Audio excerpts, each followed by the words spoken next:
A few weeks ago, I made a video comparing the PC version of Blade & Sorcery to Nomad, Quest version of the same game. During that video, I also looked at the older version, version 9.3, before Nomad was released, and I noticed some changes to the maps, as well as weapon handling and some strange issues with sticky objects and lack of weight when comparing it to the old version versus the new version. Now that update 12 is out, I figured it'd be a perfect time to really do a deep dive and to see if the PC version was downgraded for the Quest. If it was, how bad was it downgraded, and does it really affect the game that much? Before I do that, let's look at the update to see what's been added and improved from the previous versions. Physics-based swimming is a new addition. You can now jump into the sea along the coast and move your arms to swim. This doesn't actually have any gameplay benefits right now, it was just added for funsies, but it's still a cool feature. It does need some work though. When you move your hand, like you're doing a breaststroke, you move forwards. But when you move your hands back to do another breaststroke, it pushes you in the opposite direction. I did manage to swim to the surface by arching my arms, but even that was inconsistent. Two games to look at would be Hubris, which has got underwater sections with similar movement. You can sometimes run into this same issue, but it's not as often, so they must have some sort of delay from moving your hands to give you a chance to bring them back to do another stroke. Freediver, Triton Down, is all based underwater. You have to actually press the triggers to activate movement. This is probably the best way of doing it consistently, because you're not going to move around unless the triggers are pressed. This makes sure that the players are in full control of the movements that they make. I'd love to see some underwater caves and sections that you have to swim through in the dungeons, as it would add more variety, and I find it really immersive when games have underwater sections. The underwater bubbles as you move your hands is a really nice touch. Breakable items are now a thing. Like this ceramic pot can be thrown and it breaks easily, but something like this crate takes some force with a sword. Barrels take a lot of force with a big hammer. This feels really good, and having each item have different levels of strength will stop things just breaking all over the place when you touch them. They also added an in-game mod manager, something that the community has been wanting for a while. This will allow you to install, uninstall mods from in the game. You also can toggle them on and off, and it has search and filter tabs. They've added loads more dungeon rooms. The main part of Blade & Sorcery is going to be this procedural dungeon where you have point-to-point levels to progress through. This is done with tiles, so they have handmade small sections, then the game randomly generates a level with the tiles and puts them in a random order. The problem is that you end up seeing the same sections over and over, so the more tiles that they create, the more variety that you'll have. I do have to compliment the developers on this game mode. I'm not really a fan of the sandbox arena type stuff, so having these levels to play through is a big plus for me personally, and soon they're adding some progression with crystals that you have to find, and you can use those to purchase new weapons. The tiled sections look really nice, and the new additions add a lot to the dungeons with some really nice attention to detail and lighting. You can occasionally see portals where they load in the next section, but overall it's pretty seamless, and the more of these sections they keep adding, the better. They also added dynamic music for the dungeons, so when you get spotted, music starts to play, and then when you've killed all the enemies, it stops, and it blends in and out really nicely, and it's a really nice touch.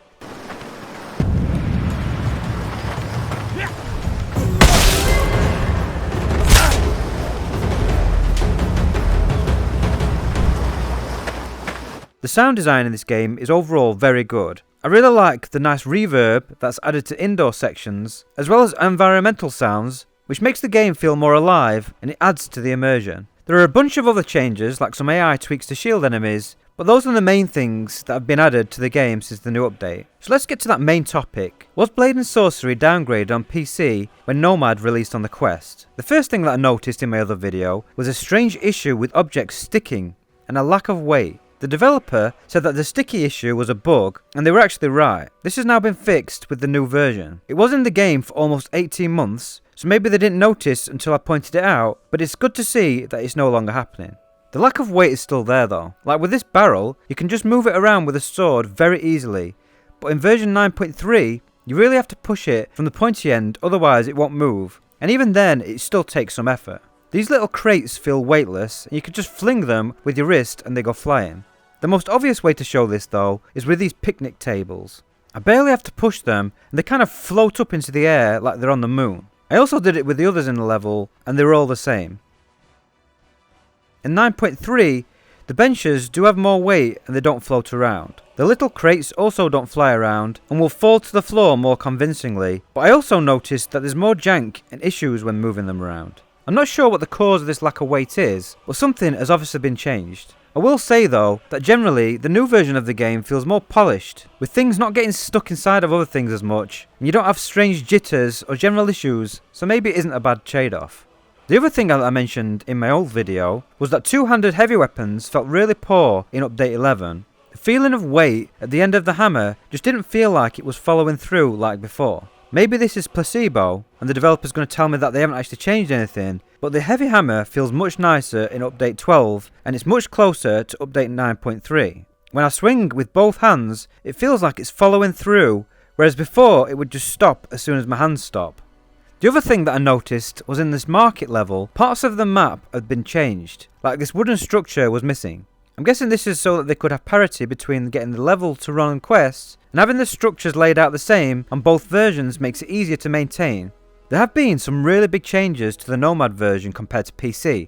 Like in the canyon level, the amount of detail on the rock face has been significantly reduced. I decided to go through all the levels between 9.3 and 12 to see if there are any other major differences, and it seems that I managed to find the only change with all the levels. The newer version of the levels in the latest version all actually look better than in 9.3. The lighting looks nicer, the attention to detail with things like these flags moving in the wind, the assets like the barrels that I keep banging on about look better. The canyon level is especially changed, with higher quality rocks, better textures, and it's clear that the developers not only haven't downgraded the levels, but they've actually made them better. The dungeons are a really great addition to the game, and they look fantastic in the headset.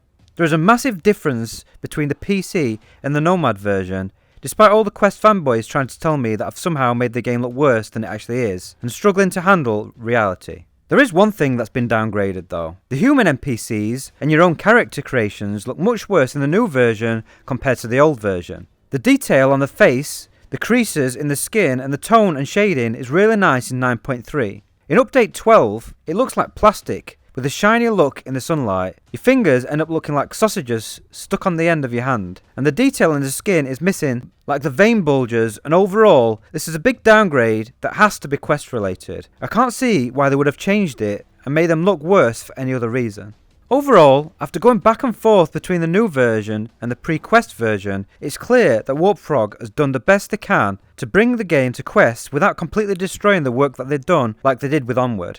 The human NPCs are the main downgrade, everything else seems better, and the combat now feels nicer now that the weapon weighting feels more like the old version. And that's the main thing that matters. I think that they're on the right track with the aim to have progression with crystals that you have to hunt, which gives you XP so that you unlock new magic and weapons, and the dungeons are a massive plus for the game, as well as integrating the in-game mod menu. I'm looking forward to see what they have in store for the future, and the work that they've done to improve the PC version is very welcome. And that's the end of the video. If you're still listening to this, then thank you. Maybe you could like and subscribe it if you enjoyed it. And if you want to help support me to make more videos like this in the future, consider subscribing to my Patreon.